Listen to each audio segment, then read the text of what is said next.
Are we allowed? Lorraine and me, we are allowed to unmute and talk to us, right? Yes, yes, Prof.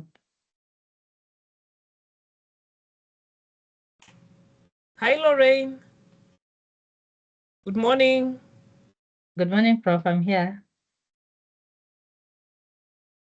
I Yes, can't I'm seem able to to. hear Lorraine. Lorraine, good morning. Morning, Prof. You can't hear me? My mic is on. Lorraine is usually we could teach with her, and she's also a personal friend of mine, so I'm so happy. Let me see if she's joining, because I can't seem to Prof, I hear. have joined. None can hear me? Hello, Prof, can you hear me? Lorraine, you might have to join again, because I don't think we can hear you at all. Okay. Can anyone hear her? Unless it's me who can't hear Lorraine. Yeah, we can hear her. We can hear her. Oh, then it is me. I can't seem to hear anyone. I'm the one who has joined badly.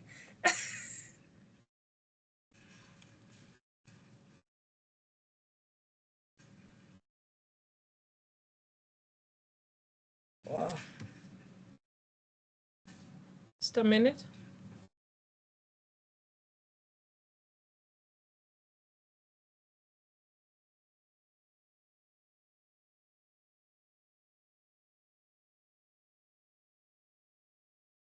Good morning, Prof. Can you hear me now?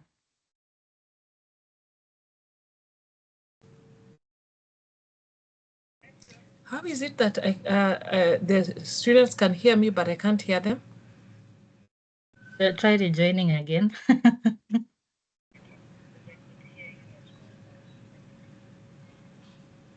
And people are talking. That means what do I need to do?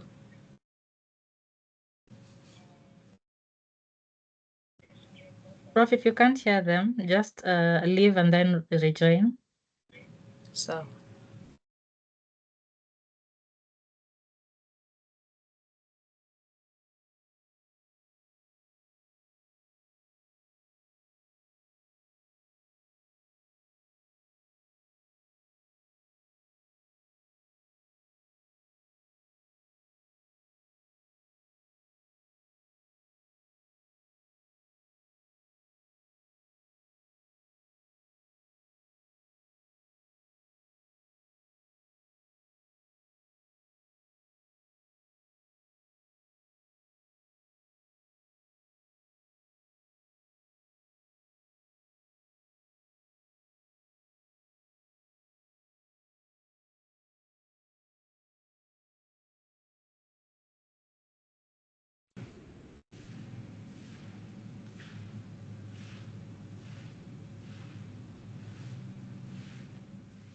Hi everyone, good morning.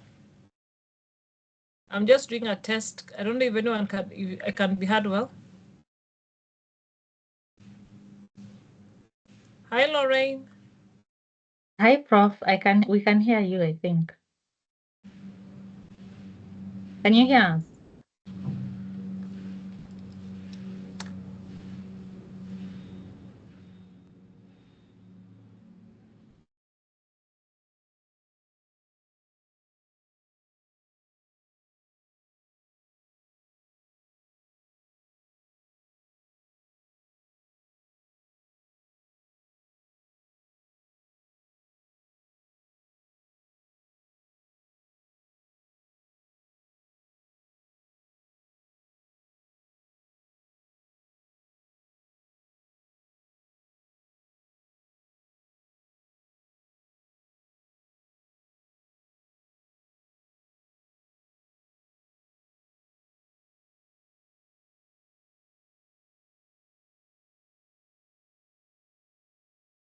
Good morning.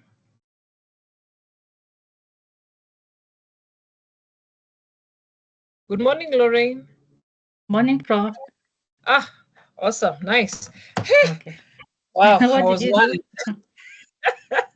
I just joined again using I think the other ways you just join.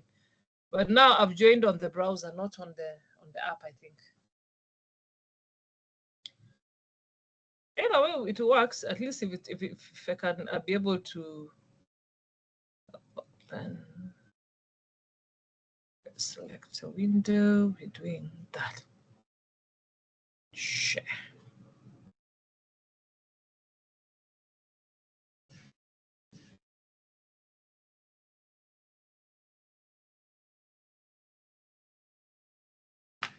I believe you can see my screen.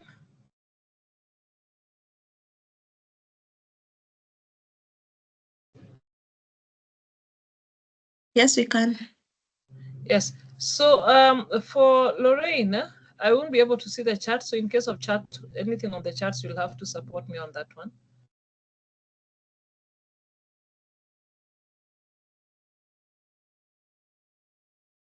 So good morning, everyone, and welcome to this session on branding. And not just branding, we want to talk about personal branding. And of course, we not only want you to explain what a brand is, but really eventually see how useful it is for you.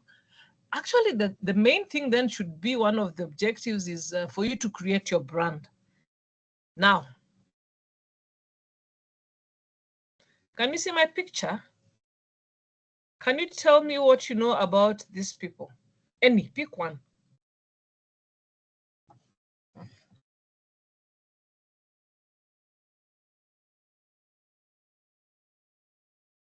Pick any.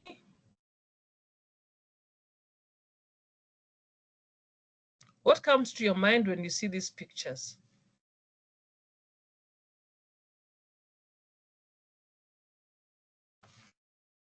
Is there any one of them that you know and what they do?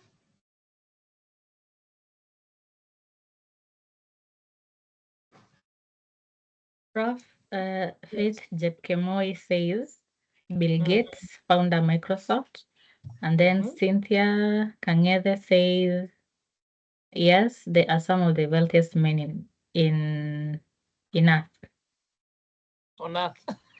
I like that one. I think my next question would be then, which one of them would you like to be?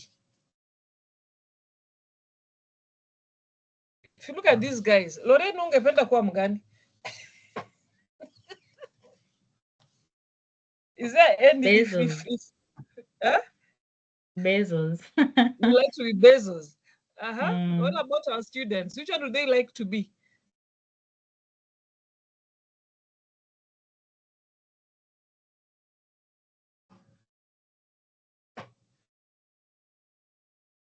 Who is the poorest of them all, by the way? Where poor is relatively very rich. Which one are we choosing for? If you are to be one of them, which one would you like to be?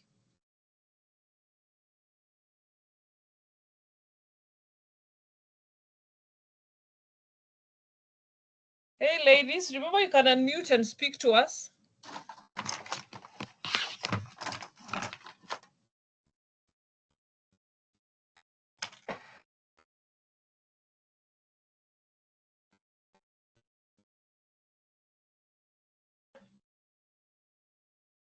Let us make our pick.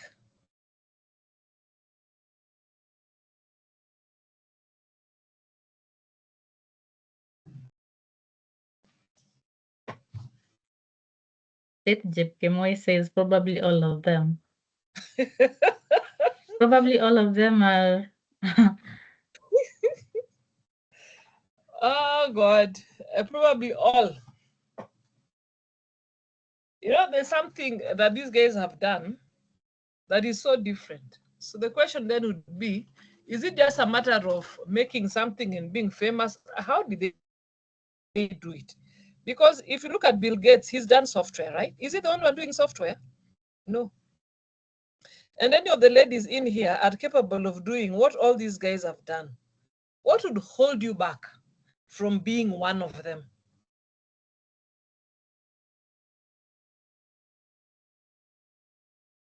What would hold us back from being any of them?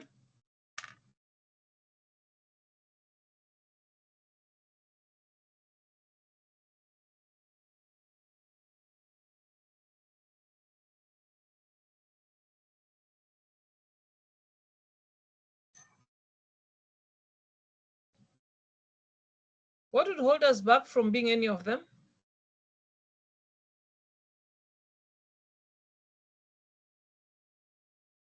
Good morning, my ladies. Where are we? Hi, Judy. Hi. I think not believing in yourself and not discovering your full potential might hold us back.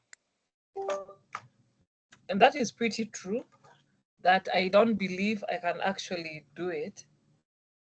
And because I don't even think I know how it is done, that can actually hold us back. I agree. Which other reasons would we have? Yes. The ones Brenda says, being shy, having a shy personality, imposter syndrome, inconsistency, and procrastination. Then Pauline says, not being resilient.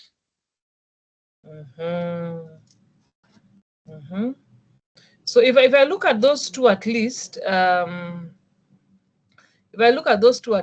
terms of the procrastination bit is the worst, where I see like I'll do it next week, tomorrow. I'll start tomorrow. And it doesn't start with tech, it starts with yourself. Yourself, where you are saying things like, I need to do my hair. My hair is bad. Wacha nitatoa kesho. I will do it later. And later becomes a habit. You know, if you go to the Bible, there's a word they use called sloth. S-L-O-A-T-H-E. And the Bible says sloth is a bad thing.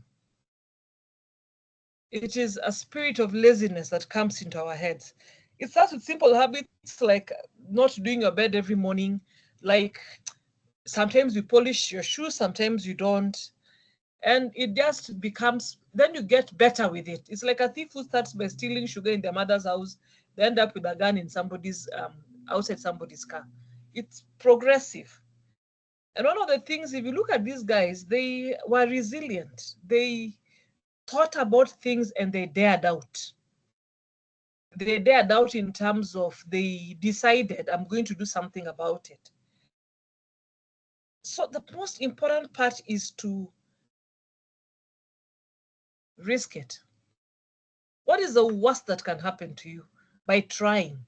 These guys just did things. In fact, if you look at some of them, they were never like very, they were never like, how do you say, it wasn't like they had a lot of money. A number of them didn't have money. They just had the issues. So yes, being shy already makes me even become shy in raising my hand, shy in saying what I think. And that's really like the hardest part. And women are sometimes like that, maybe because of the upbringing that we've had, where women were not to be heard, they were to be seen. But if they wanted us to behave like that, they would never have taken us to school. One of the things you notice about these pictures is that they're all men. So does it look like men are more likely to succeed in this particular area? What does it mean that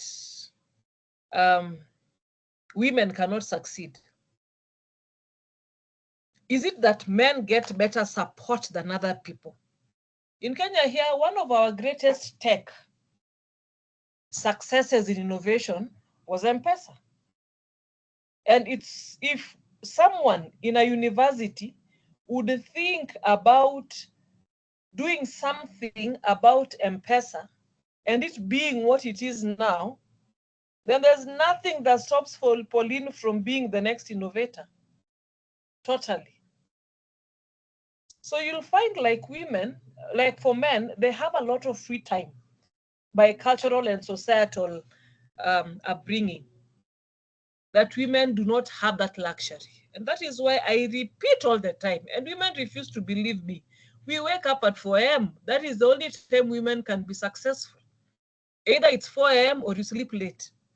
We are not in the same space like these guys. These guys probably they never even have to do anything in their homes. But as women, you'll discover that in as much as if we have societal duties, like cooking, you know, we have societal expectations, like taking care of children. And those expectations fill up our 24 hours. In fact, already we could have added productivity in the courses. They fill up our 24 hours such that on top of sloth and the duties and other things we must do, now we reach a point where we do not have enough time for our innovations and to move along. Along the way, children come up as we grow up. Once children come up, that's another societal expectation again. So at what point do you become a Mark Zuckerberg?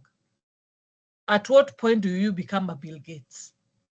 And if you look at them comfortably, they all had a woman here or there at some point that was even giving them emotional support. But for women, unfortunately, very few husbands will give you that emotional support. If you get that husband, keep him. Husbands compete with us. They want to be above us. And sometimes we are too intelligent for that. And that would bring conflict. So a good reason as to why women also don't progress is you'll discover that they rarely have supporting husbands. It doesn't mean men are bad. It just means that naturally they're supposed to be the guys. And you'll find this becoming a problem. I remember in my PhD class, most of the women had the same difficulty. Our husbands were very comfortable with us not doing PhD. In fact, they had no problem with us not going to PhD level. You'd expect your husband to be proud of you. Like, my wife is doing this. And you realize his natural upbringing and instincts want him to be like that. And so you find women holding back sometimes. I might even have the money holding back sometimes. That's why I always tell the girls that, you know, if your father has agreed to support you, take advantage of it. Not all husbands will do it. And even the ones who do it will not tell you how they feel like it's not it. And so you find it becoming difficult when you're now succeeding. I don't know how many of us are married, but the ones who are married will know what I'm talking about. And sometimes they will not even tell you they don't like it. It's how they behave when things are not working in their way. So my next question is, does this now mean that women should not try? Does it mean women should not try? Knowing that is the Kenyan societal background, does it mean we shouldn't try?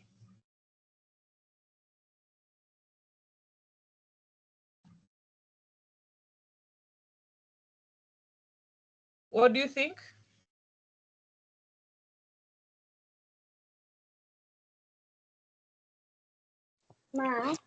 Not at all. We should. We should. It should be the fuel for us to keep pushing forward. Mm-hmm. That is nice, but you'll realize if that's why I keep saying, if you find that man, keep him, because they are a rare gem, but they are there. So for the ones who will find the average man, then what? You have to go about it in a clever way. My husband will tell you how the wife is very busy. My wife is busy. If she's teaching, she's on the computer. Because I realize he's the competitive type. And if it's the competitive type, I have to work around it, not against it. I have to figure out how to succeed with him there. I am not hiding. I'm just not rubbing it. I'm just not making a big deal out of it and just being a wife at home. Until he hears from people what Judy does, and then he's like, really? And I agree. You have to figure out, because if you have to find a way of how to make it work. Men would be comfortable with us supporting them emotionally. In fact, they'll even complain they're not supporting me. But the other way around is different. In fact, he wonders what some guys actually make you pregnant again. My friends, it is what it is. I'm just simply saying, and that is why when you look at these pictures, how many women can I add? Can you tell me the list of ladies that you think we can add here? Which ladies can we add here?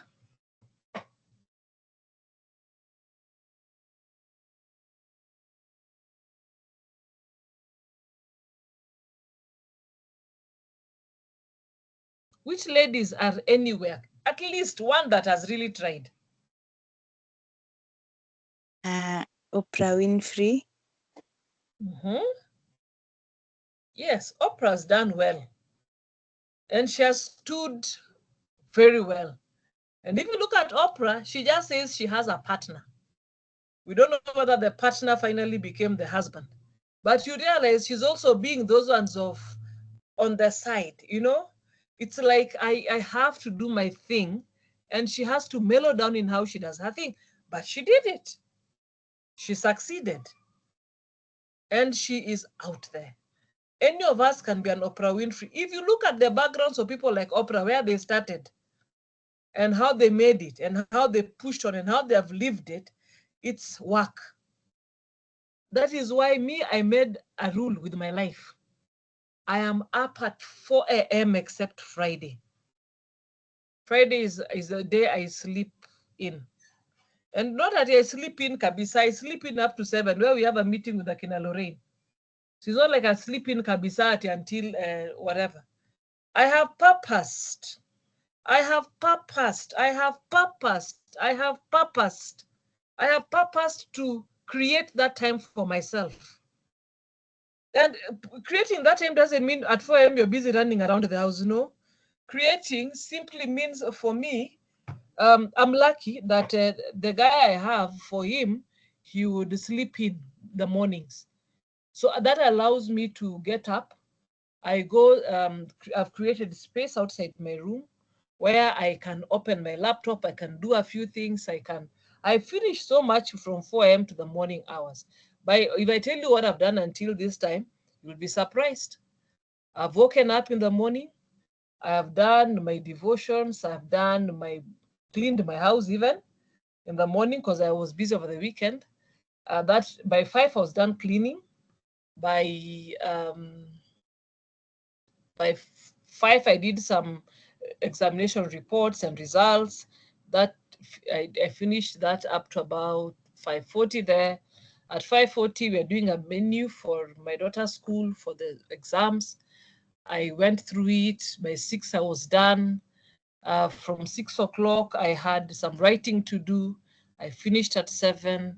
At 7 o'clock I had a meeting which ended at 8. I'm done with that. At 8 I took breakfast, and at 9 I'm with you. So if you look at what I have accomplished, everything I needed to do, I have done it up to now. So for me, rule number 1 is by 7 I must have showered. So by 7 I'll have done all those things that I need to do, that by 7 I'm actually showered and good to go. And then I'm fine. So you'll have to find it. For me, it's morning. For you have to find your time.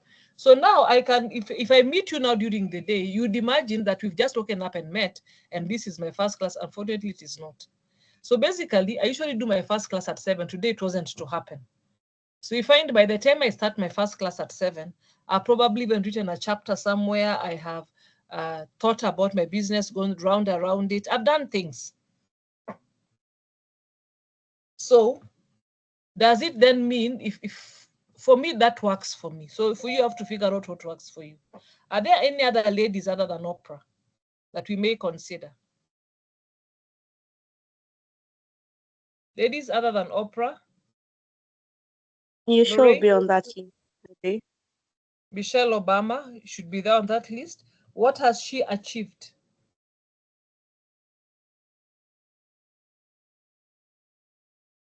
What has she been able to achieve?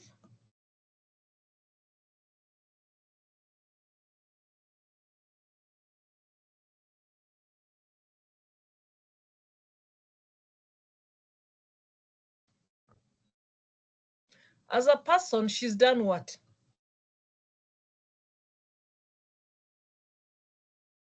What does her brand talk to?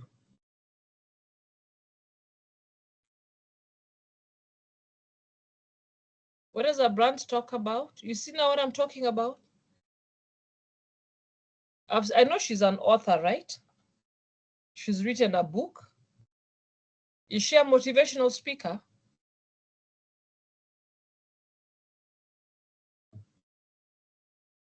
Because if you're not careful, then her brand is Obama's wife. And you find like ladies you'd find like on her own, she would be a good leader, but she is basically showering. She's kind of a shadow under the husband's brand. So the husband has built a brand, but because he has a wife who is supporting, so the wife now falls under that shadow.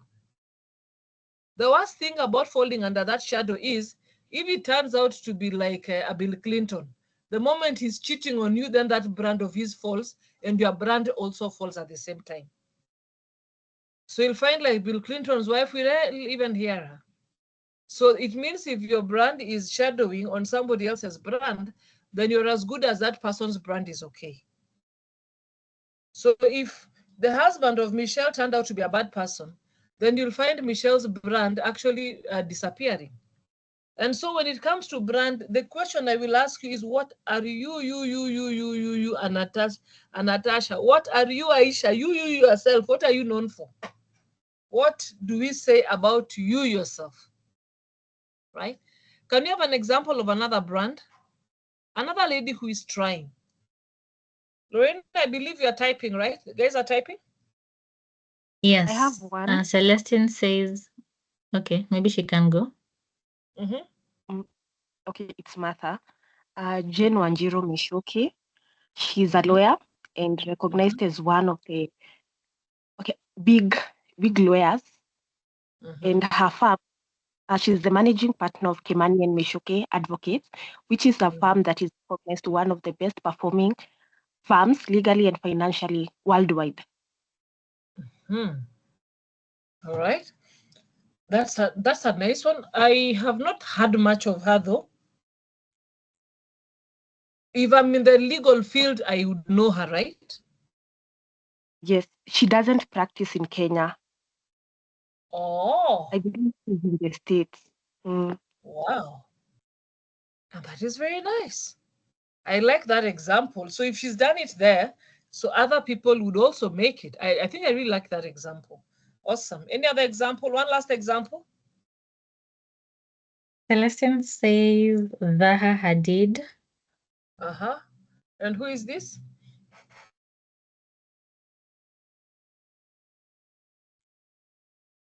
As Celestine tells us, Joy says Wangari Maathai.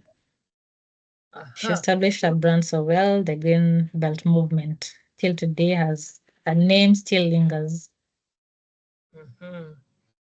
And the branding, it's in any area, any field, anything you'd like, in anything you admire, and it comes.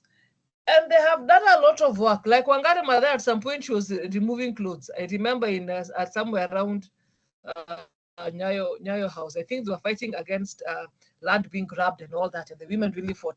I'm not saying that that's how you build your brand, but eventually she did. I think eventually she won a Nobel Prize for it, right? The first Kenya's Nobel Prize we ever got, I think, came through Wangari Maathai. And that is what brands are all about. So would you outlive yourself?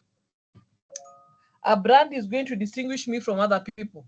A brand is going to distinguish me, products, services, companies. A brand is what will make us know that Bill Gates is doing something different. A brand will tell us that Warren Buffett is doing something different. A brand tells us what Elon Musk is known for. One of the things you'll notice about these guys is that they're all smiling. I don't know about Larry Page, maybe that is how he smiles, but they're all smiling, they're all happy. And you'll find behind these successful men, there were women. And the women, if you look objectively, are the ones who really supported them to be where they are.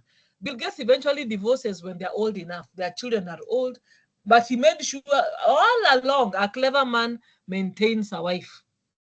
Because if he has peace of mind at home, then he's very sure that he will continue succeeding as it moves along. After they have made it, now they start having mistresses. But when they're busy,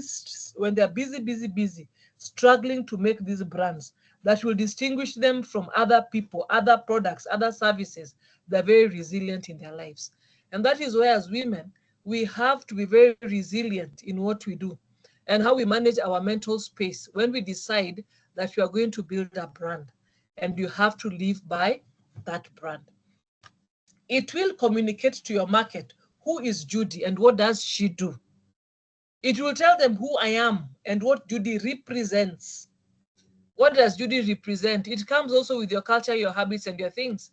If I'm going, it comes so heavily in those things. Who am I as Judy? What am I representing as Judy? What do I do as Judy? Who is Judy saying she is?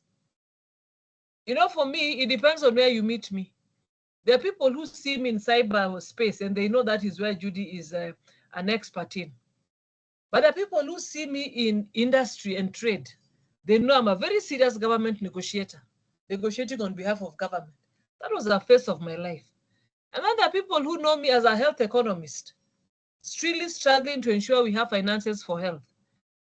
Who exactly is Judy then? Who exactly am I? Who am I representing myself as? In fact, if depending on what I'm applying for, I write an appropriate CV. Two people can look at my two CVs and wonder if I'm the same person. Who exactly am I? And I asked you yesterday, who do you want yourself to be known as? Brands are used to identify products, goods, and services. So now I know this one that I'm holding is a product of Apple.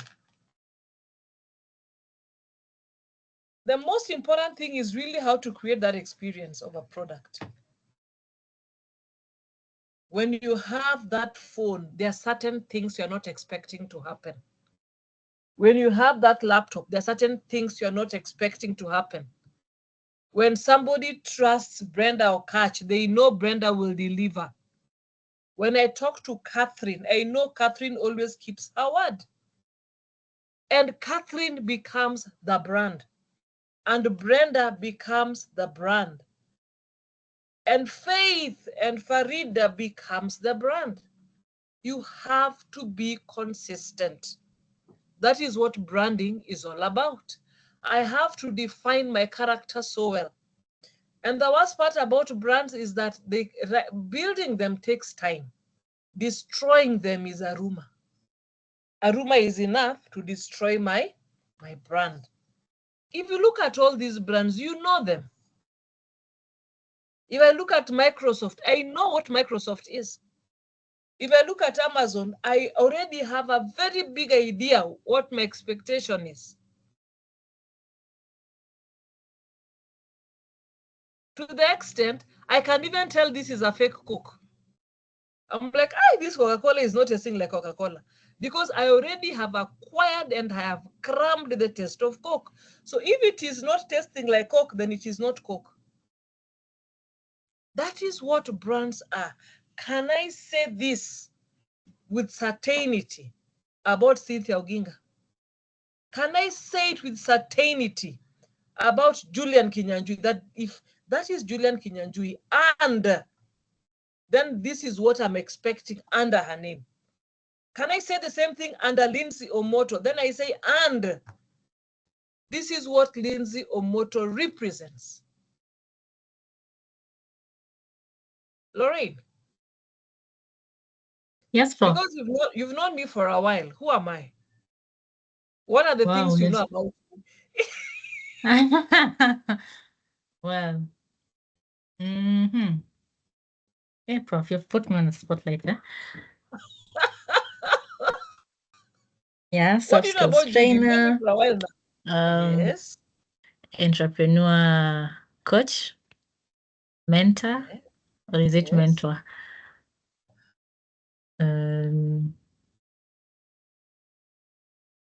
Organizer.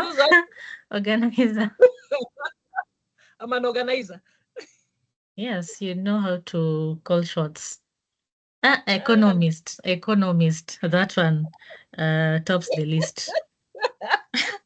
Why is it topping the list, Lorraine?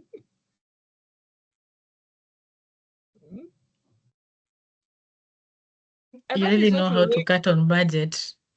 And that is what Lorraine is saying. That is what Judy is. And I like it because she didn't have to rehearse her answer. I just wanted to know. Actually, it's also good to hear what people know about you. And that is what I know. All right. I also know a lot about Lorraine. She's very passionate about what she does.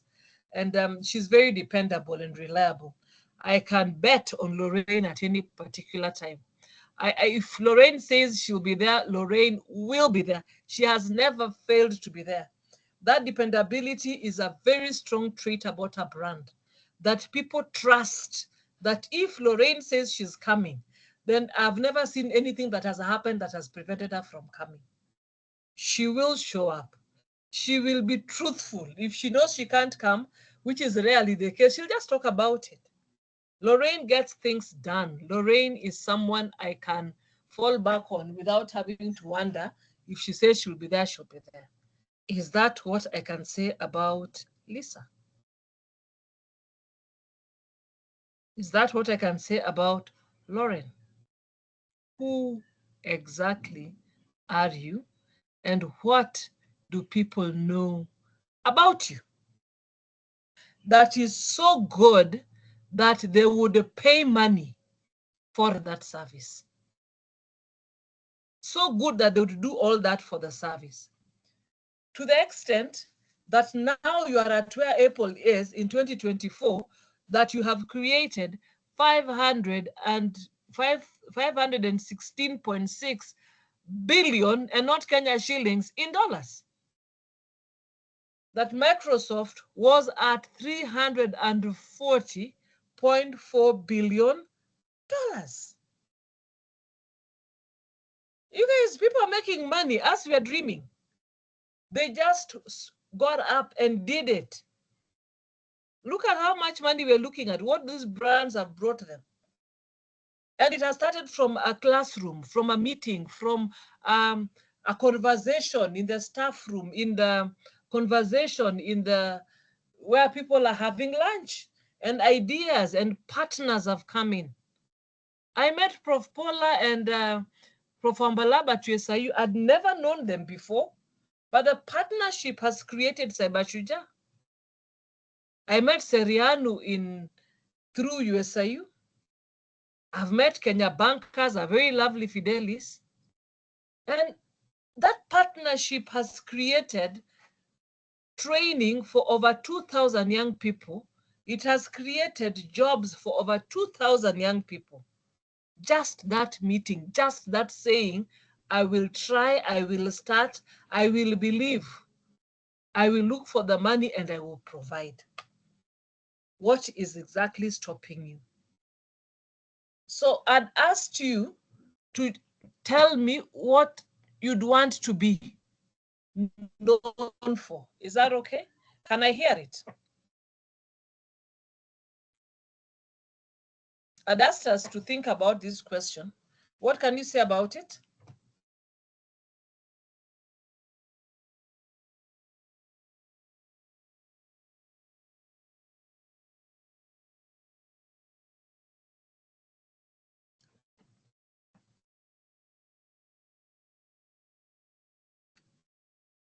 What would you like? What would you like to be known for?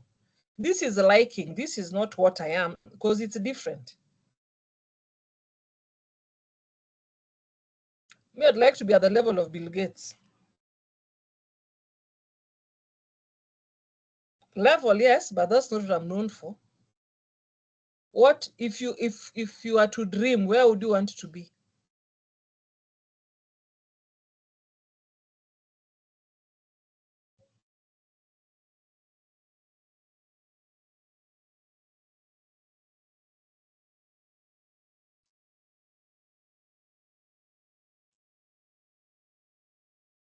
Yes, Sheila?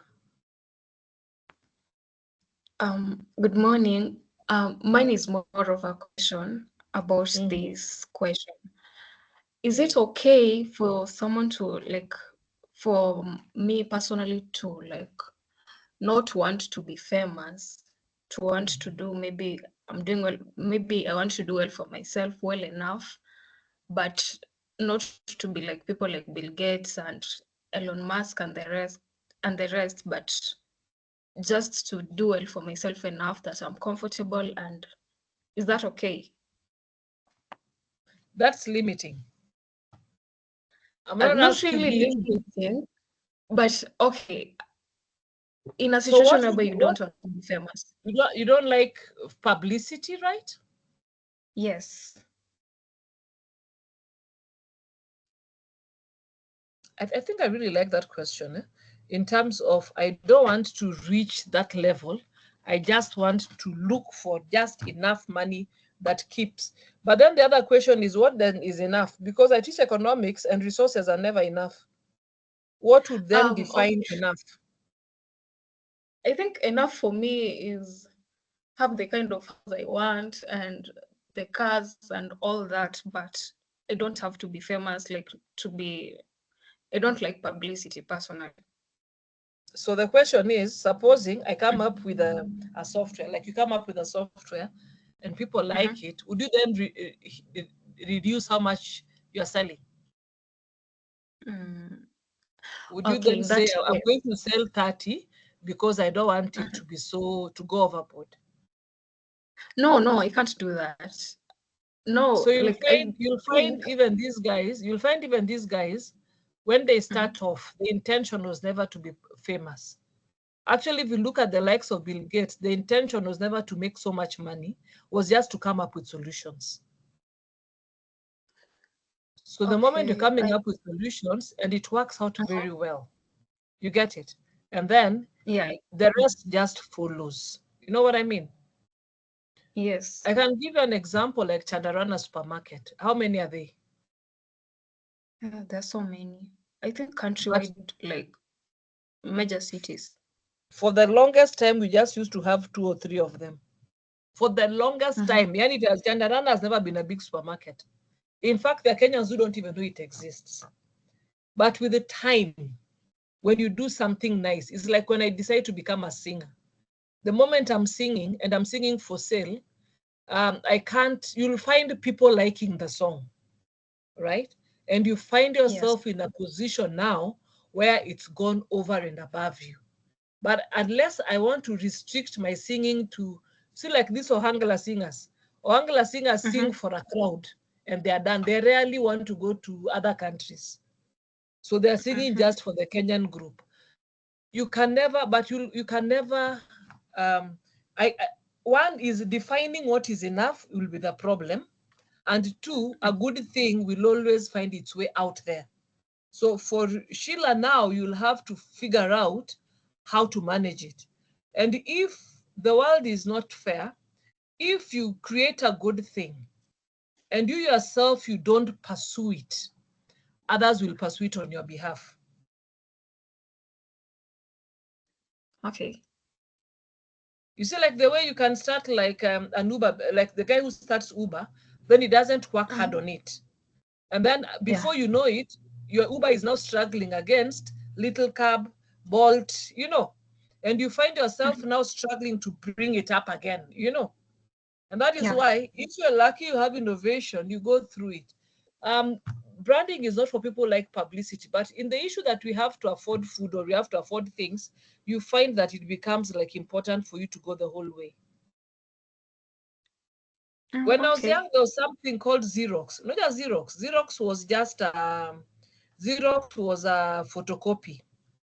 But in the advent of that not moving further, there are very many photocopying companies. So they've been struggling all along. That is where the catch comes. Okay. Right, we can move on. Anyone else would like to tell us what they would like to be known for and what they're actually known for currently? Prof, could I read some charts? Yes. Yes, read Right, after so Joy we has told have... us what he's saying. Joy can go first and then you read. Okay. Hello, Judy. Hi. Hi, everyone. Hi. For me, when I think about the person I would like to be known as, I think about someone like Brett Kameli, because first of all, he brings the dream home. The thing about looking at people who are way above it, that the big becomes too difficult. And we talked about that yesterday. So it seems a bit too hard to achieve. In him, I see when I look at him and his works, I see expertise and confidence in what he knows. And that's something I admire a lot, because again, as a woman in tech, there's always the I know something, but then I'm not confident enough to express myself to the people out there and to show how much I know, because we are shy to show that we know. Yeah. And then I see also the aspect of change maker in him. I want to be a change maker in tech. I want anywhere that I pass, I give solutions. I become a person who is associated with solution making. Yeah. Yeah. And Awesome. I also, yeah, for what I'm known for right now, I think it's mostly my commitment and diligence to the work I do. But again, I would like it to be at the level of people see me as a leader. So yeah, and also right now I'm known for, I have a lot of empathy, which sometimes it's not associated with leadership, because again, to be a leader, you have to be this very strict and person because of decision making. But I want to be known as a empathetic IT leader who kind of bridges the gap between the technical expertise, all the knowledge that I know, and the user experience. Like when I'm handling my clients, I want the knowledge I have, I be the gap between the technical bits and bring it to the level of the user in a very simple and clear way. Yeah. I like that. I like that. As Lorraine is about it, I like that you have identified someone who is probably a bit local, and you're like, if Bright can do it, so can I.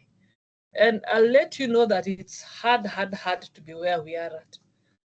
I remember when Churchill was starting.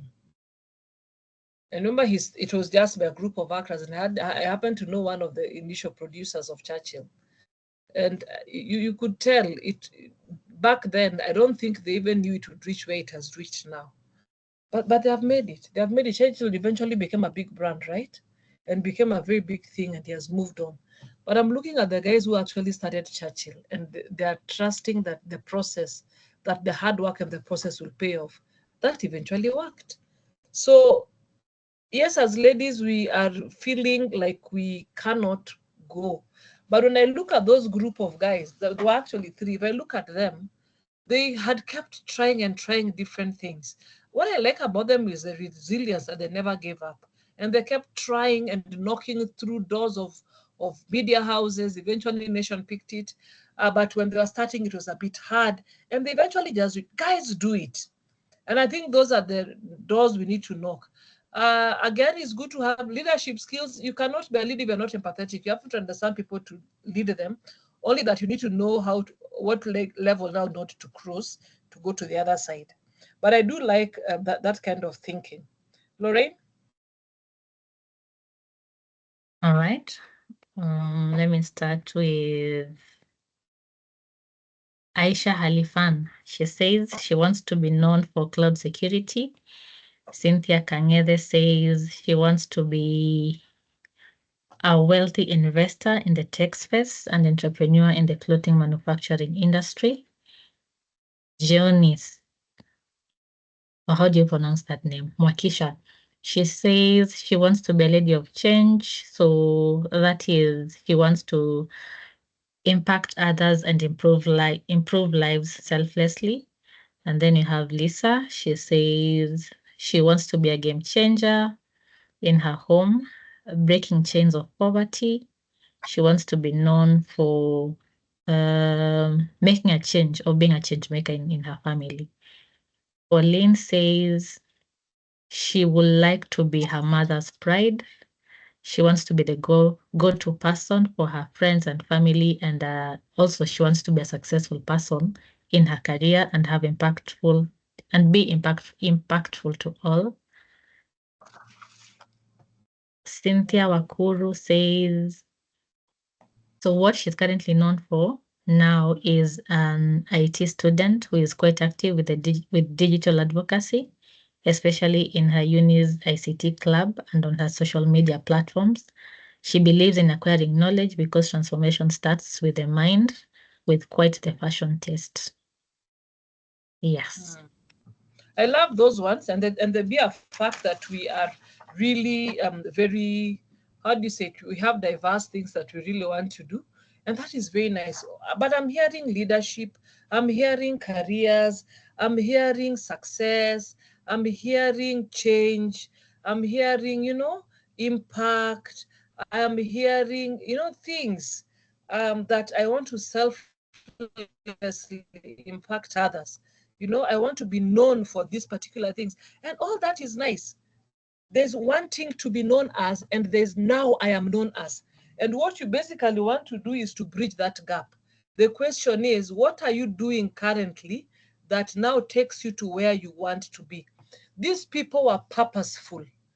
And I wish you know how many times they fell down and got up. How many times did they literally fall down and get up? And that is why you have to struggle with those things. I will fall down, but I will not fall down forever. I will fall down, but I will fall down and get up. And I have to purpose. That's why you join the 4 a.m. club. You have to purpose to plan around it. If I want to be successful, how do I become successful? What things do I have to do to become successful? What are the things that I have to plan around? What are the steps that allow me to become successful in cloud? What am I doing now? What am I applying for? What are the things I'm looking at? I want to be a wealthy investor. Awesome. You invest how? In money or in technology? If I'm going to invest using money, then what are the processes I'm doing now to make that money? If I'm going to help that space in skill, do I have the skill now to invest there? There is good to have what I want to be known as, but it is also good for me to know how eventually I am deciding to get there. Education has always been an equalizer. Education can remove you from poverty to success. Even Bill Gates was discussing these things when he was in campus. So he needed to be in campus first. He needed to be in campus first. One of us said they'd like to be their mother's pride. That's a good thing. What standards has your mother set that you're basically gauging yourself on? What would make her proud? Have we identified the indicators?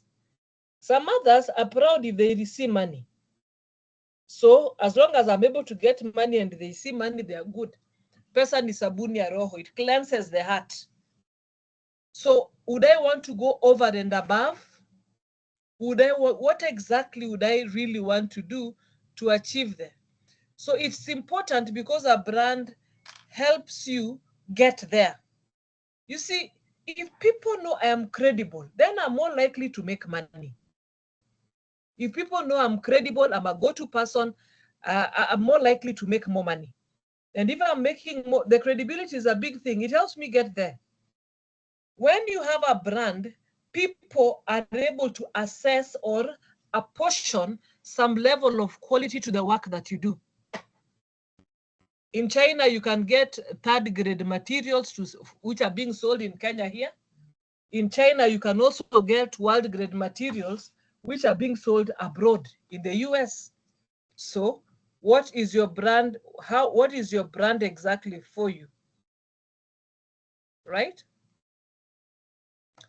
A brand will give me confidence that if I'm using a Mac machine, I know what I'm expecting.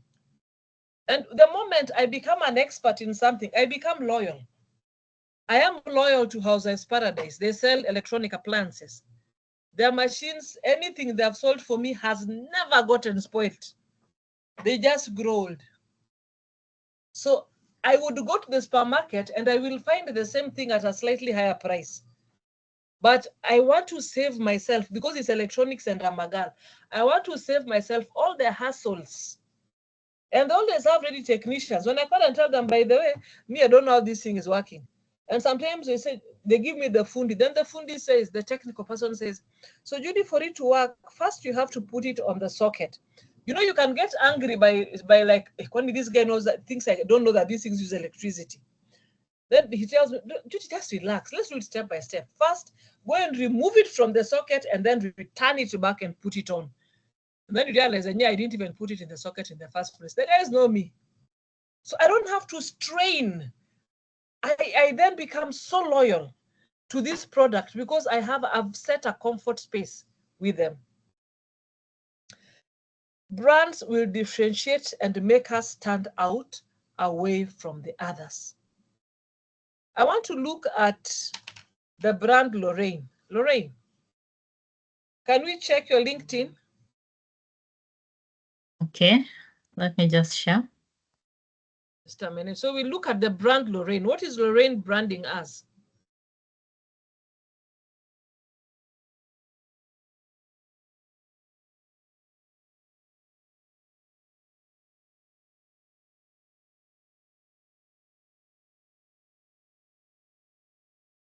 Please confirm you can see my screen.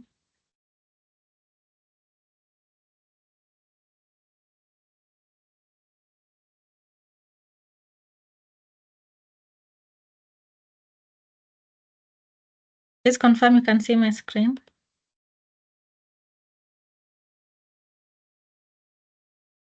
Hello. Yes, we can. Yes, we can see it, Lorraine. In fact, I love your picture. It's very pretty.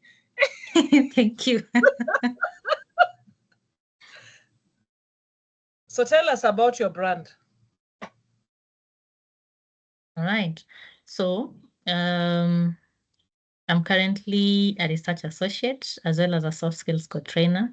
For the digital forensics, it's something that I'm passionate about. It's something that I'm also looking forward to be a digital forensics analyst.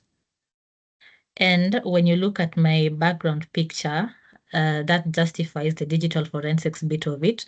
So you can see evidence, you see investigation, you see search specialist, fingerprints. So CSI, it talks about digital forensics. And I want to believe that's my end goal.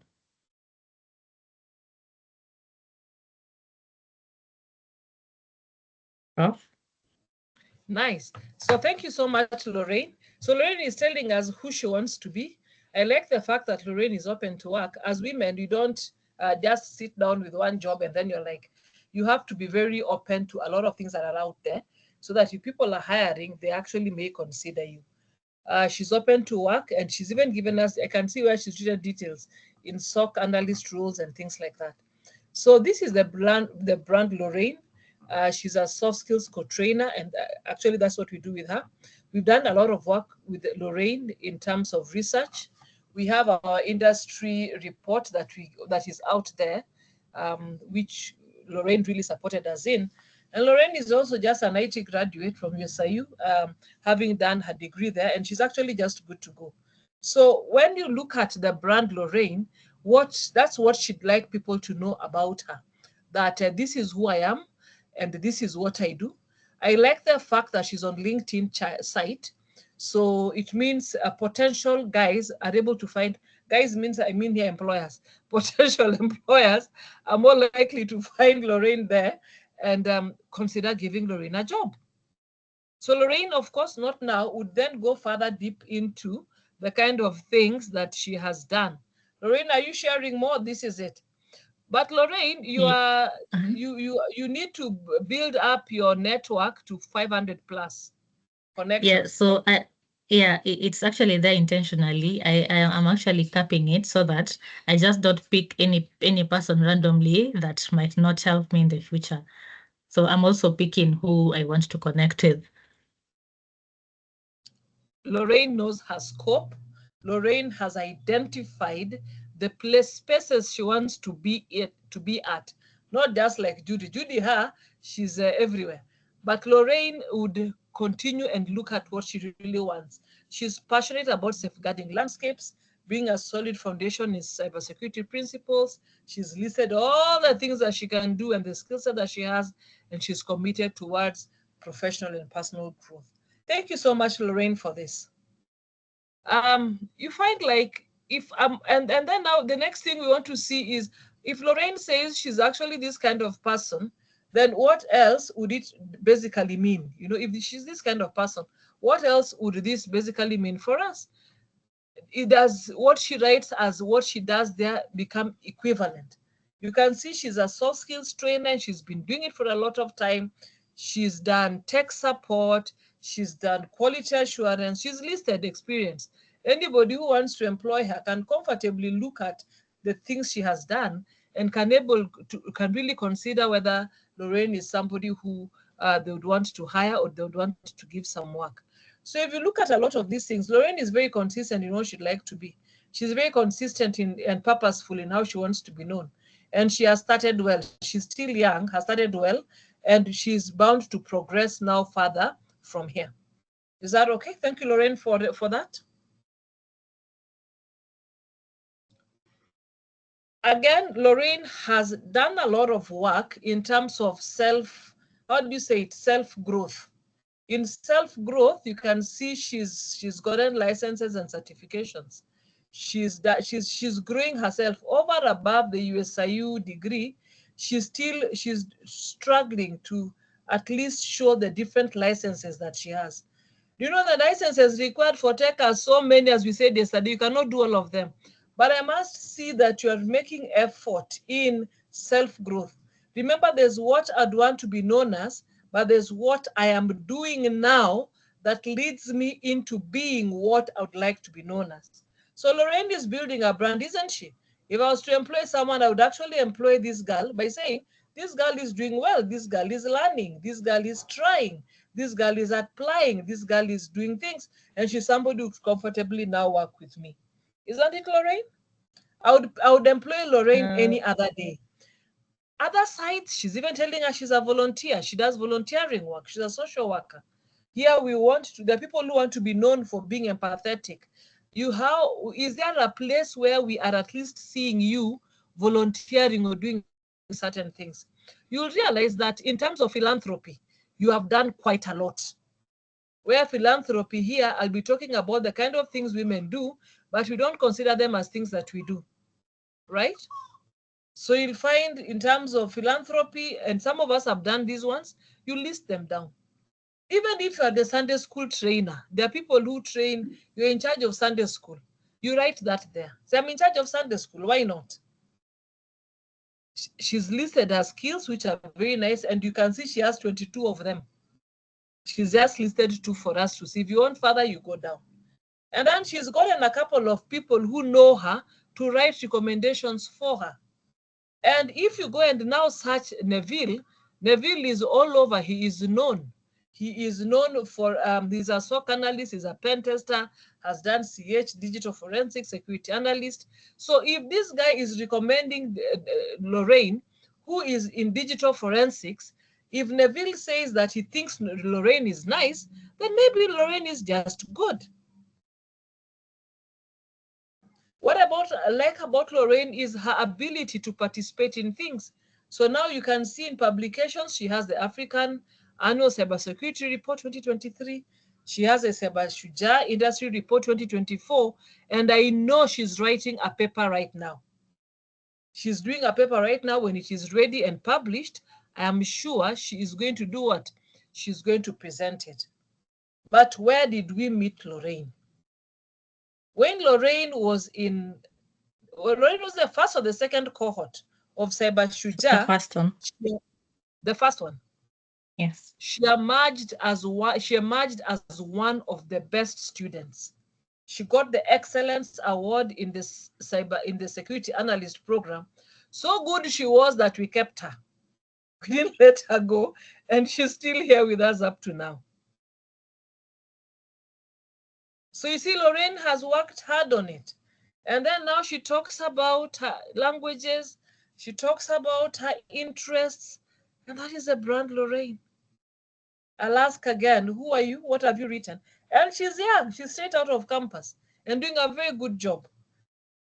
She could have still said, no, you guys, I don't want to do all this. I'm still thinking, I don't know what, it could still have been a story, but Lorraine is there. It doesn't matter her background. What matters is from the time we have now, where we are at now, how is Lorraine moving forward? That is how we brand ourselves. The reason I've used that is because probably you are more aligned to her skill set. But that is Lorraine. So question is, what about you?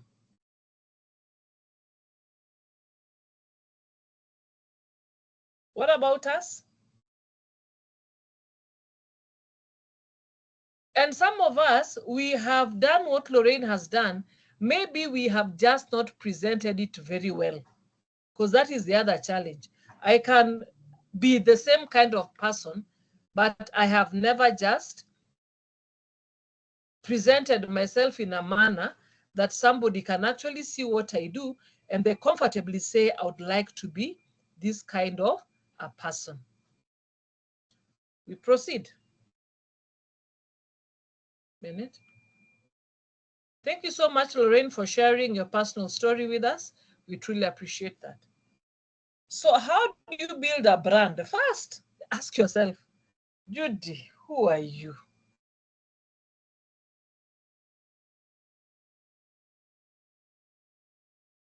What would I want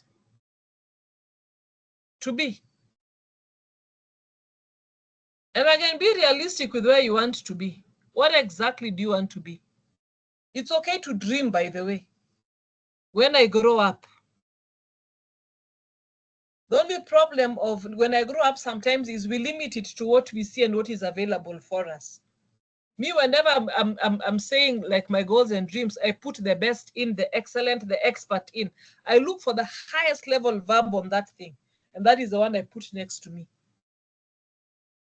If it is success, the most successful. If it is tech, the highly sought after tech expert. I put the highest level verb for me whenever I want to do something. So but you have to be realistic with your thoughts. You can't also do everything. And then look at your strengths. What are your technical strengths, by the way? What are your soft skills strengths? Because you see, for Lorraine, if she wants to be to do digital forensics, she has to have the technical expertise. So sometimes if you don't have it, you find it, you do it, you join courses. If you have money, pay for it. You don't have money, look for free ones. Although a number of free ones rarely have certifications, but at least it can help you pass through an interview. We have the soft skill set. And one of the soft skill set issues is, what are those things about me that now, leave the tech alone, still allow me to become a brand? What are my strengths? Some people have leadership strengths. Some people have financial management strengths. Some people have entrepreneurial strengths. Others in soft skills have negotiating strengths, because negotiating is a very key strength. Others have communication strengths. What is your soft skill strength? What if I don't have it and I need to have it? Something like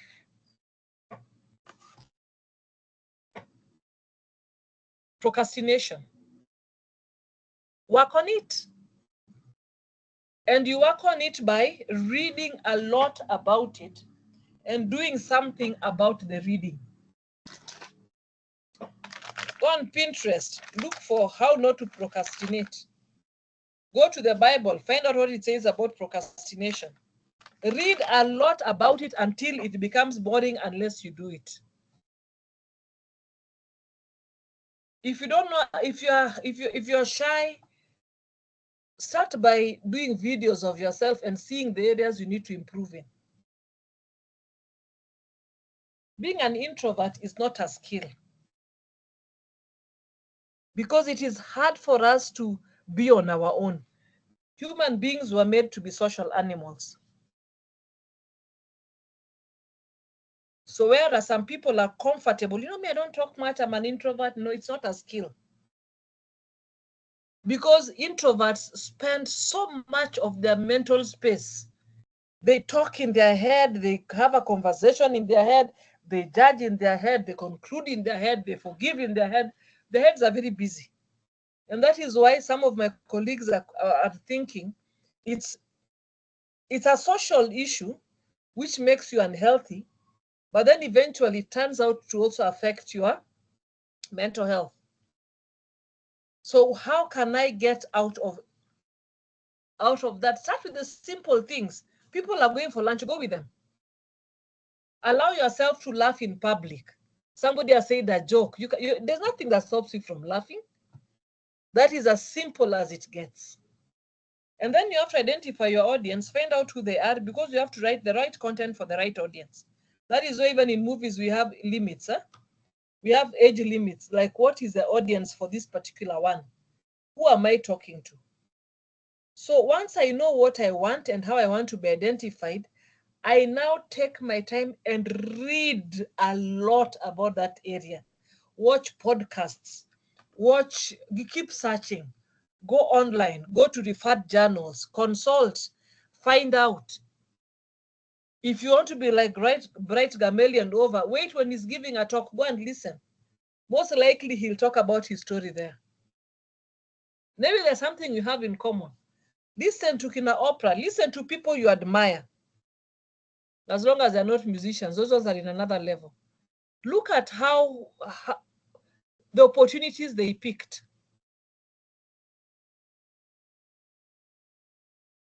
Look at how they fell and how they got up again.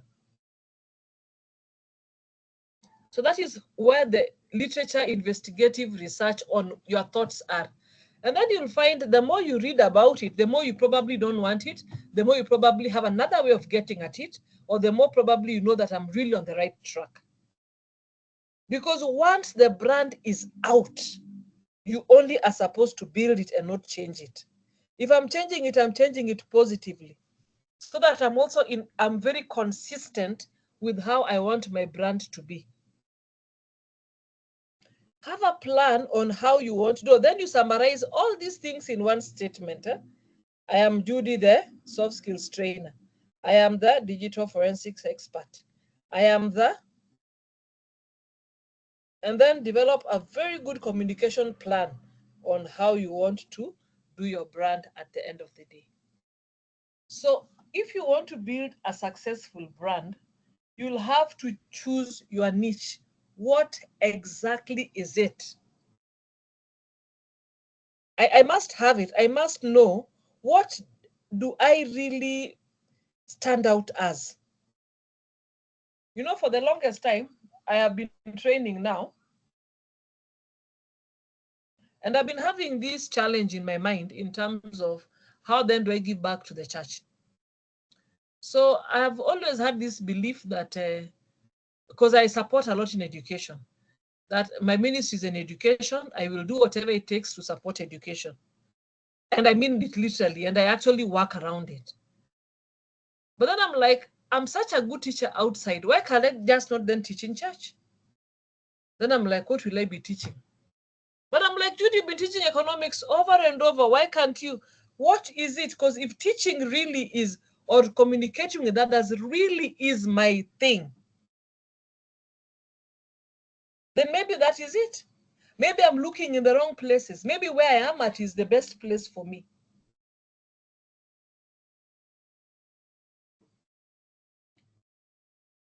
So I need to have an idea what my niche actually is. And once I decided on that, I define who my audiences are. Who are they? Who am I talking to? So that is the difficult part, because for me, I have participated with Mekagal. I have participated in her life throughout, where I'm saying that when she's young in Sunday school, I'm the teacher in Sunday school. When she went to Sabbath school, I'm supporting. When she's now a Pathfinder, I'm supporting Pathfinder activities. When she's now an ambassador in church, I'm supporting ambassadors' activities. So to me, it looks like I'm also not consistent in which part of teaching that I want, but I teach in campus. Maybe my audience is that age of 18 and above, the youth age. And then I have to, once I've identified my audience and I know what I want, I have to have a very good idea on how to present this work. That's why it becomes very, very important to have an elevator pitch. What brand am I going to be talking about? Judy there? Then I have to figure out how to grow my online presence. But how am I growing my online presence? By creating value for people to want to join me, people to want to be with me, people to want to be supportive of what I do. What are people benefiting by following me?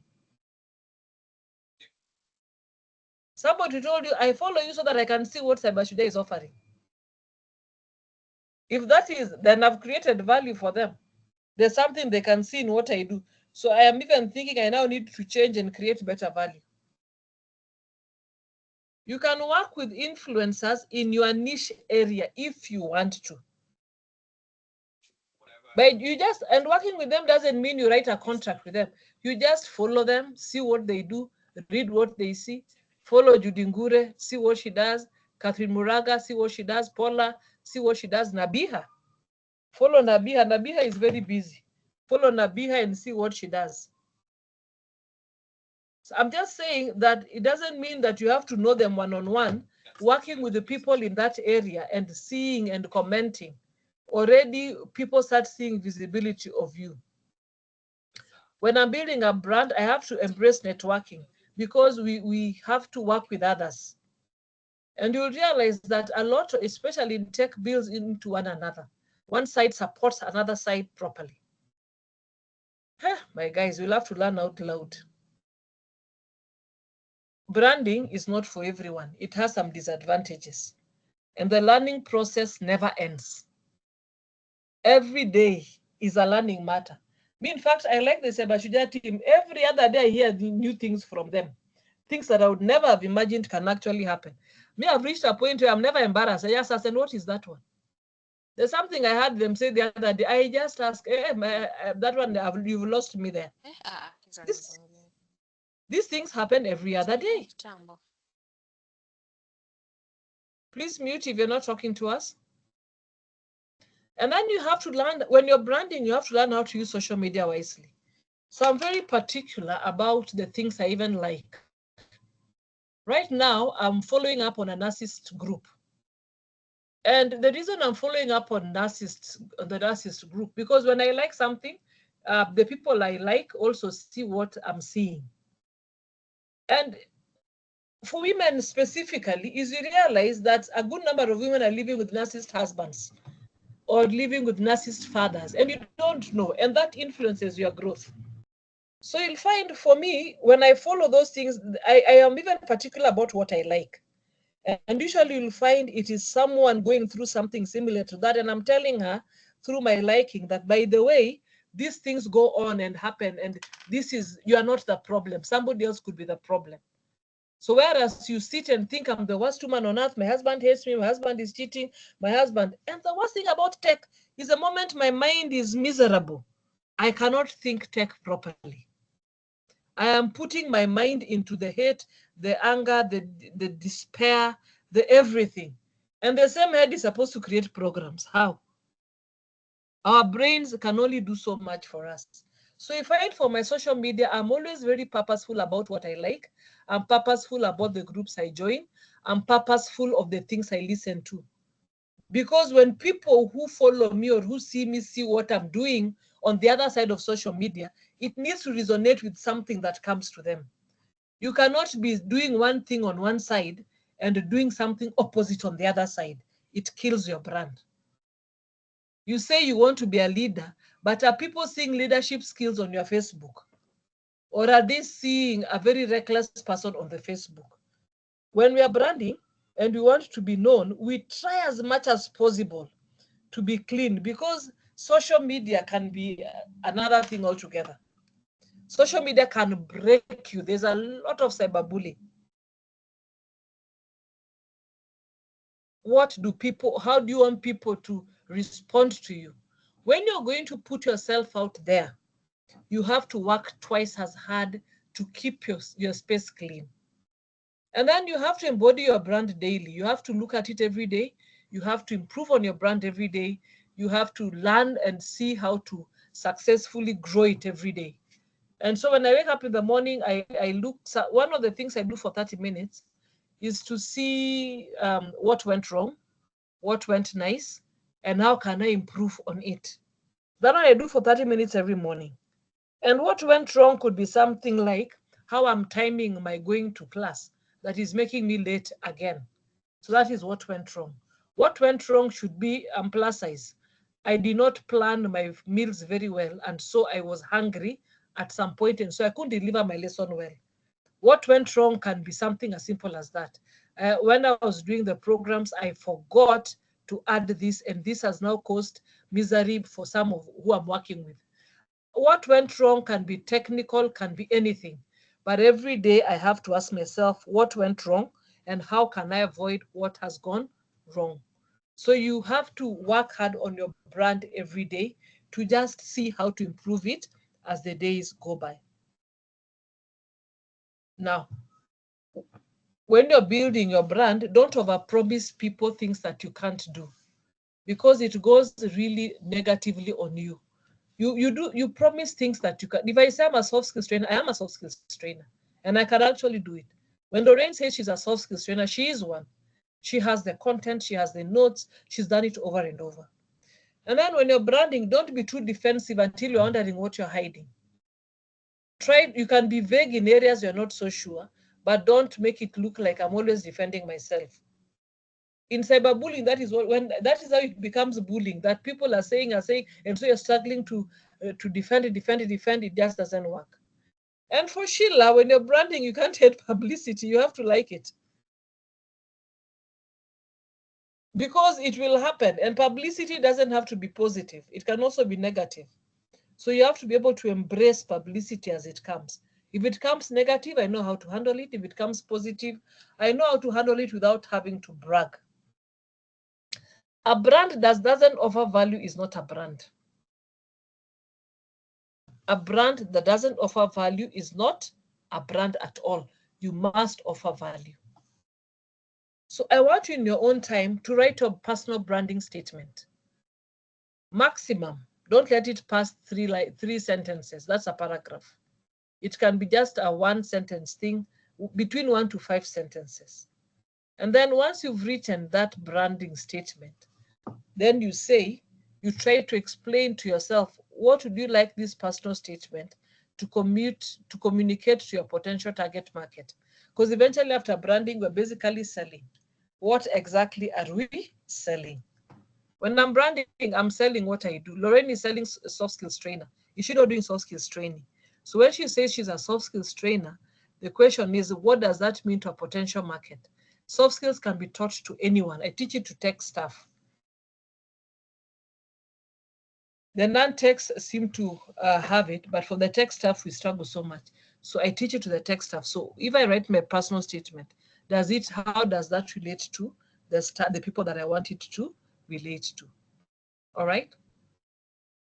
So by personal branding, you have to be purposeful for you to be able to do it. Identify that statement, define what you want your market to know, and present it in the same way. So I think that is what we wanted to share with Lorraine. Thank you so much. At this point, I would like to open for questions if there are any. Sheila? My question is to Lorraine. At that point when you were showing us her LinkedIn profile, she said you told her to grow her network, and she said, Lorraine, you said that it's like that on purpose. You don't want to connect with people who you think will not help. Okay, something like that. And now my question is, like, say for example, if somebody sees your profile and she's like, you can help her, or maybe she can gain something from you, but for you, you don't want to connect with that person because probably you don't know her, or for the reason that you said. So, like, don't you think, I don't know, don't you think maybe you're limiting someone from looking up to you in any way? Like, I liked your profile personally, but now you said you cannot connect with just anyone. Not really. What I meant is I cannot connect with someone maybe who's doing business administration, yet my part is in cybersec. You get? Okay. Yeah, I get now. Yes. Or someone in And civil engineering. Okay. Now, another question is, does now to Judy, does the brand include your name? Like, my name is Sheila. Is now, like, when writing my brand, the way you said, do I have to include my name in that, like, 3 statements, the 3 sentences?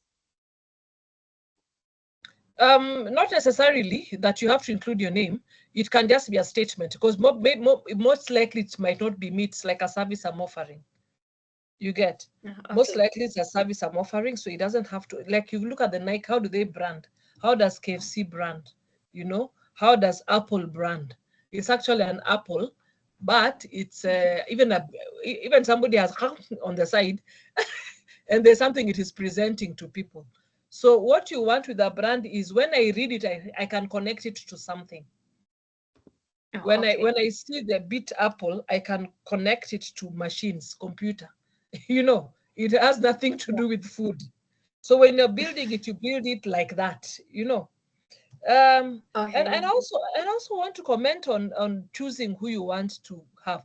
I know so many people who also are very particular about the people in their networks.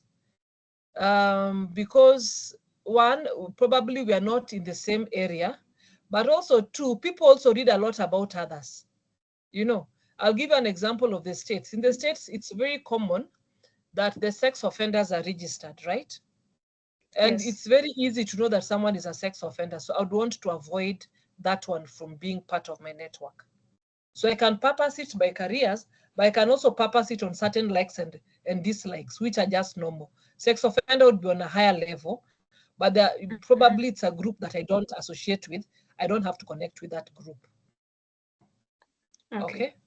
And that would be able to help that person. So you'll find, like, probably when you're following, you follow groups that have, like, I follow some groups, but when I read the people from those groups who want to join my network, I'm like, I even came across a con man.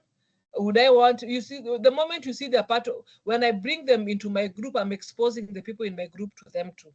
So if I've done due diligence and found out, I'd want to avoid it. Okay, thank you. Yeah, but you see, like, for me now, I am a trainer, so I am able to, even the ones who try to steal money from me, I talk to them nicely. Not these ones of the phone. Even I was convincing one that he should now learn to look for money in another way, and he's in jail. So I told him to start joining the aenda afanye KCSE, because it's available in jail. He has 5 years to go. And he was stealing money from me on my phone. You know, these people who call you and say you have won jackpot. Yeah. Yeah, and I just talked to him. I told him, now, for me, what I think is that he needs to prepare for leaving jail. And the only way he'll prepare for leaving jail is if he does the KCSE, because he has a KCP certificate. I think he had done up to Form 2. So I'm telling him to organize how he can now repeat Form 2 in jail and also do Form 3 and 4. So that in 5 years when he's leaving, he has a KCSE certificate. You understand? But that is because Judy, that is what I do, and I have the time. Okay, thank you. And probably Sheila doesn't have that time. So it's okay for Sheila to ignore that one. Right. Any question?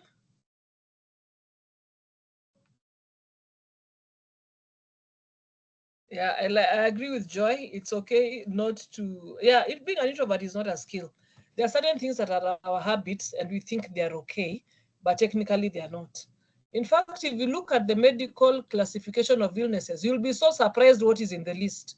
As somebody who is socially unhealthy, if you are somebody who is so opinionated, if you're also somebody who is, there's another word I'm looking for, the complexes. If you have an inferiority complex, it's an illness. If you have a superiority complex, it's an illness. So there are so many things around illnesses which we think are nakwanga evil. That is how I am, but that is not how you're supposed to be. So it's something you need to work on. All right. So I hope you guys will be able to do your brands nicely. And as we move along, because we'll be doing CVs next time, the next class, I think one of the days, we'll be able to pick from our CVs how that relates to our branding and how that the two of them can be married to one another to improve. Winfred, I think you're raising your hand up.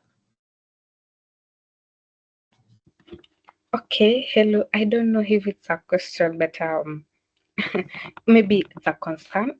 Okay. Anyway, I love the brand Elon Musk has, because whenever maybe X is being mentioned, I think of Elon Musk. Whenever I hear about Elon Musk, I think of SpaceX, I think of X, I think of Tesla, I think of Cybertruck. I love that brand in a way that if you hear my product, you will get to think of me, or when you hear about my name, you will get to think of my product. But right now, actually, I'm trying to build a startup in blockchain, but I'm really struggling because actually, I love it the way you have said that introvert is not a skill, because I have really struggled with the introvert thing. Actually, it's so hard to get me out of my house. Like even stepping out, I can even stay in my house for like a week without talking to anybody. I'm just building, but I have come to notice that these building things and people don't know what I'm building. Even the pitching side, I had to learn how to pitch. I'm really struggling with that. Even the social media thing, for sure, because actually I think I created an Hex account this year because of the company I'm working for PR. And I've even found myself as a community manager of a certain startup in a blockchain. But now I post content every day and people like it. But now I'm thinking of how can I now build a brand on my own, because it's like I'm building the brand for the company I'm working for without building the brand for myself. I even fear the toxicity in X, because I fear how will people react? How will people comment? Will people troll me when I post something? But I do it so good when I talk to people. They say you are so good. You are so good in whatever you are doing. You are so good in the idea. You are so good. Basically, but now I'm really struggling to put it out there. When I go to events, I don't even talk. I can even sit next to you and I will not talk to you the whole time. I don't know. Actually, the branding thing, I loved it the way that I had this morning. You said we are going to talk about branding, but because it has been a big struggle for me for the longest time, I even tried to learn how to do the branding, but actually, I think the execution is a problem for me. So maybe if you can give a tip for me, then for me, I like being given even a tip, then I will work on it and see how it goes. Because first of all, I'm a risk taker. Yeah, I can risk my whole life for it, because what the baddest can happen is just die. And if I die, I know I will have tried. I died because I tried. And there will be nothing more to worry if I die. So basically, yeah. Wow. Funny enough, you already have the answer. And the answer starts with knowing what my problem is. Mm-hmm. So, and you're not the only one. Tech is like that. I also teach doctors and they have the same thing. You can find like a doctor is so good in what they do and they're the best, but put him in a podium to explain what he's been doing, he can't. He's like, Judy, there are so many people there. Why am I going to talk? See, well, as long as I've done surgery, what's the big deal? So it's a common thing. It's a pretty common thing amongst the tech space. However, just like everyone else, I have to learn to do two things. One is to step out of my shell, and two is to be able to protect my airspace. Now, I teach in campus, and I tell them at USIU, we have very rich parents, we have average parents, we have those who are on scholarship, and I tell them, you guys, all of you will just have to fit into this space. You'll just have to fit into this space. The ones who don't have to find their space. The ones who have to find their space, because there's nothing wrong with being rich. I don't have to be apologetic for being rich. I don't have to be sad because I don't have money. All these guys have to find their space within that space. And so you need to learn how to have an air bubble where you protect your airspace from hate and from troll and from, now I won't do because I'm scared. If I do, I'll be able to do that. But when I say you have to step out, you have to put yourself there and learn from it. There are people who will hate you no matter what. They will hate you for being good. So for me, I step out. I'm able to assume everything and say, I'm going to do it no matter what. If an entrepreneur talks to Lorraine, she sees if there's space in the entrepreneurship class. I think it happens in the evenings. You might learn a bit from there. You can talk to Lorraine. She sees if she can connect you to that one, because we have that in. There's a course running that can be able to support you in terms of how to grow your personal business. Now, there's nothing wrong with working for someone and helping them build their brand, because you learn resilience from it. You learn their mistakes from it. You learn the things they have done that have worked there. And one day when eventually now, as you build your brand slowly, you'll have learned from it. The reason why businesses want people with 3 years of experience is because for 3 years, I've learned a lot of things. I have fallen, I've gotten up, I've been beaten, I've struggled, and I'm surviving. So by working for somebody as they build their brand, you are also learning on how to build yours. So there's nothing wrong with that. When your time is right, it will just be right. Now, Lorraine works with us with Serianu and the Cyber Shujaa program, but it doesn't stop Lorraine from building her own brand. It doesn't stop her from becoming the digital expert. Because as she's working with us, she is learning a couple of things. She has learned how to do her LinkedIn. She has learned how to improve on it, but she's still working with us. So the thing people struggle to do is like, why am I making for them when I can do it on my own? Always consider that as a learning process. Then that way you're going to do it. So step out. The world is not fair. There'll be bad people, there'll be good people. And that there are bad people should not be a hindrance to your success. Step out, meet them, deal with them head on. That is how men do it. They just get out. If you're going to be a problem, I learn from it. If you're a good thing, I learn from it. But I am soldiering on. Remove that fear, that scare, that thing that holds you back, and say, I am Oprah Winfrey and I'm making it. I am Michelle Obama and I'm going to stand there. I am, give yourself, you have to have that mantra. I am this person and I'm going to make it. I am going to be, what's her name? I'm going to be Paula and I'm going to teach. I'm going to be an expert. I'll be a professor in this area. I am going to try my best. If I don't become a professor, I'll be an assistant in the professorship, but I will be there. So once I convince my head like that, I remove all fear, and you pray against it. You pray for it, that I'm going to remove all fear, all scare. All those are things that pull you back. Remove them, shed them on the side, and just go. The worst that can happen is what? Somebody writes a bad statement. You learn from it, and you move on. Me, I've reached that level where I take criticism, both positive and negative, and I listen to people's criticism. Maybe they're right. Maybe I'm the one who is just becoming a manga, and these people are actually telling me the truth. They can see it. And then I figure out how to learn. The most important part is to guard your heart from hurt. Me, I'm able to, I look at that as work, not as a personal hate for me. I'm like, we are disagreeing in terms of work, not in terms of a person. It's the work, the thing that I've written is what they're reacting to, not me myself. So I'm able to relinquish between, or create a very good space between me, the gap, the job, the person. So me, the person, I'm the one my children see. Me, the trainer, I'm the one you people are seeing. Me, the entrepreneur, is me and the customer. I have all those personas in one person. And then that way you're going to make it emerging. So don't relay back, learn and move on. All right? Okay. Yeah, sure. Thank you.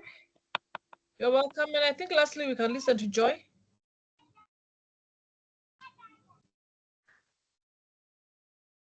Okay. So my concern is to Judy. I would love for you to talk about maybe rebranding. Like for instance, I'll give my personal experience in the industry. So when I first started my career, I started out as an intern and I was first introduced to system administration. So my career has mostly been on the system administration side. And then now that I've done all that, I've now decided where I want to be and the skills that I want to harness. Now I want to concentrate on cybersecurity. I've picked up several courses on cybersec. Now my problem is I agree with the concept of branding and I take it very seriously. But now in my LinkedIn profile, when I look at my profile, it doesn't seem real because all the things that are posted before are all in alignment with systems, networking. Nothing really talks about my current interest. And now I don't know, I feel like it will be a very sharp turn when I start posting about the courses I'm doing in cybersec. And I have this fear that any recruiter who is visiting my page will feel like I'm not sure of what direction I'm headed to.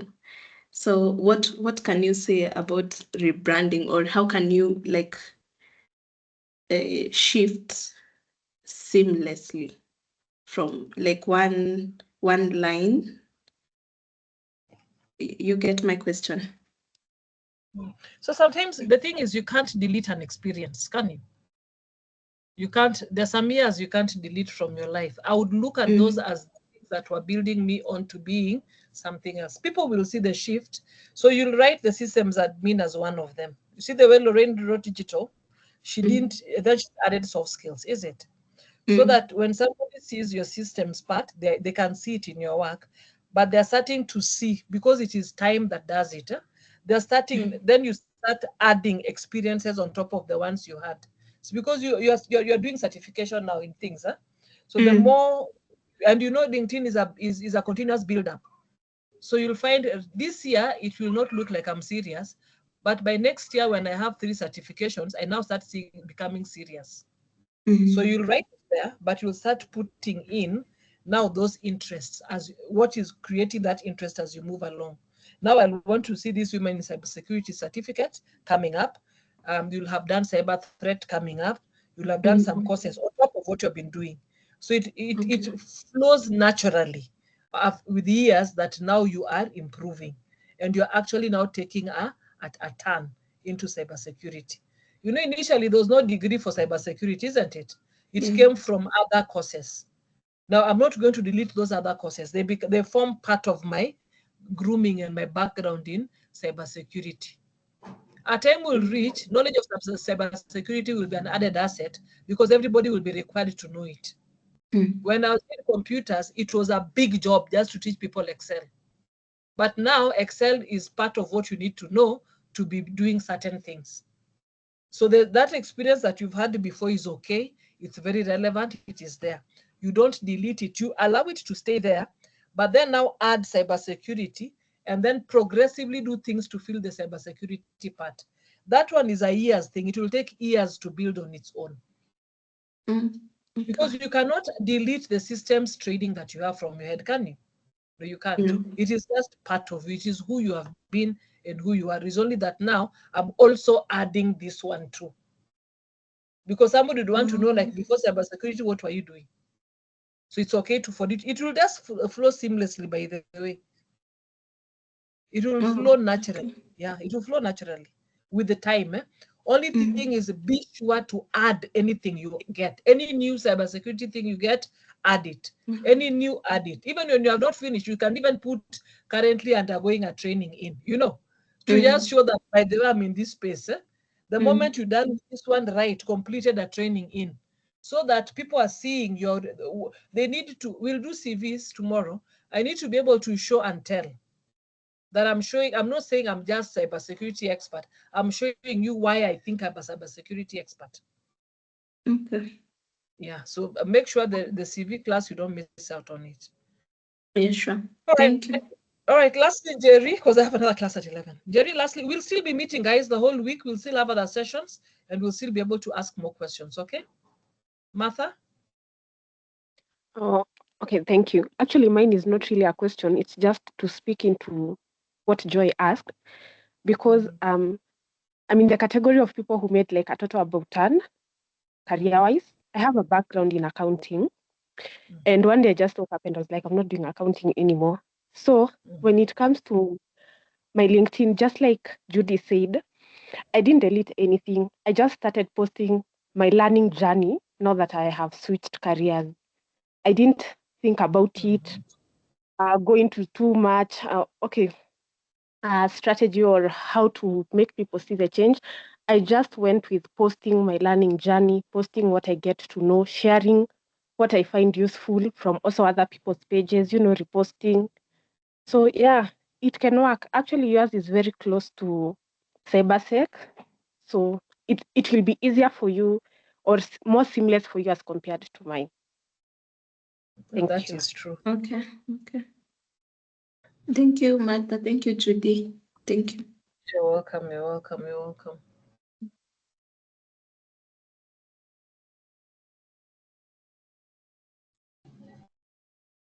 So Susan, please say, because now I'm able to read. I think I wasn't reading before.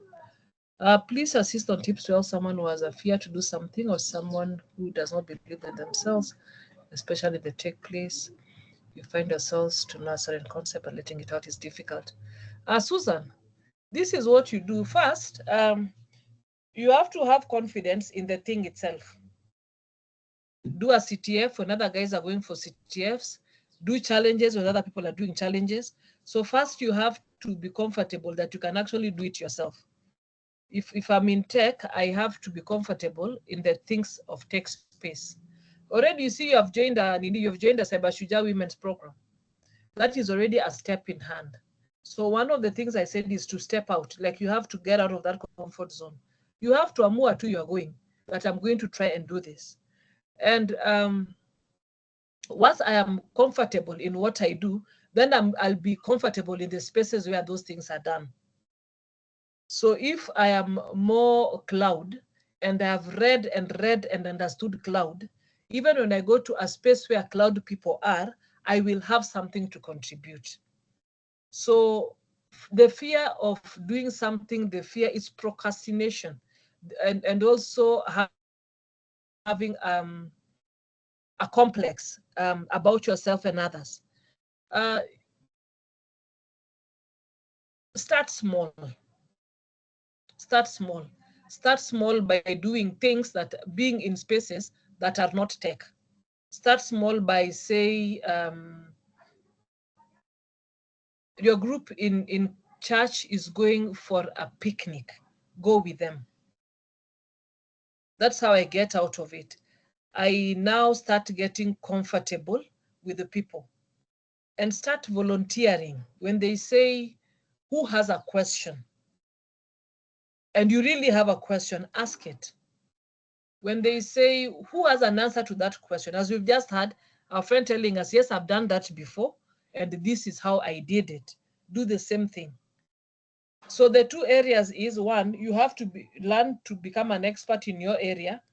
And then secondly, now that you're an expert in your area, also learn how to naturally be in space.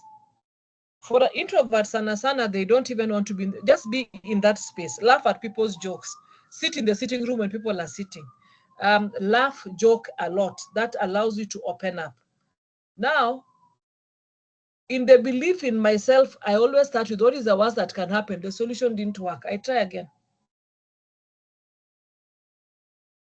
I try again. I'm always like, it has that one has backfired. I try again. You heard when Lorraine was saying, I'm very particular about money. I think through it. And I decide this is the best way of going around it. Then I tell them, Lorraine, I don't think that is fine. And she'll be like, actually, Lorraine has just been doing very well. Where for people, I'm like, that's not the best way of going about it. But they also listen and they actually change. But they went out and did something. It wasn't not wrong. It wasn't as perfect, but they have done something for me to comment on. That's what you need to do. Do it and then have people comment on it and grow with it. But you have to step out. You have to tell yourself, I'm stepping out. I had a teacher who was teaching us and she would look above our heads. Later we learned she had the same complex, but she would come to class and she would teach us. So you still have to just make a mental decision that I'm going to try no matter what. The worst that can happen is I will learn from it. And that way you're able to move on to other things. All right. So thank you so much, everyone. We will still be meeting. We still have meetups, I think up to Thursday. I think Lorraine and I will be up to Thursday. Still Lorraine. And then on Friday, we'll meet physically and have more chats. We'll have a networking session where we're able to meet together and have conversations around the same thing. So thank you so much and welcome. And I welcome you to the next sessions. I don't know that Jen is in for the next session that will come at. The next session is tomorrow. Okay. But today, what are they doing? I think just working on their LinkedIn profiles. Okay, so that is fine. So for today, can we all go back to our LinkedIn profiles and start building on it so that when we do CVs, instead of sharing Lorraine's LinkedIn, we'll share one of our LinkedIns so that we can match and see how we can improve on it. All right. So thank you so much and have a good day, the rest of the day. Lorraine? Thank you also for your participation. See you tomorrow. Blessed day. Asanteni sana. Have a good one.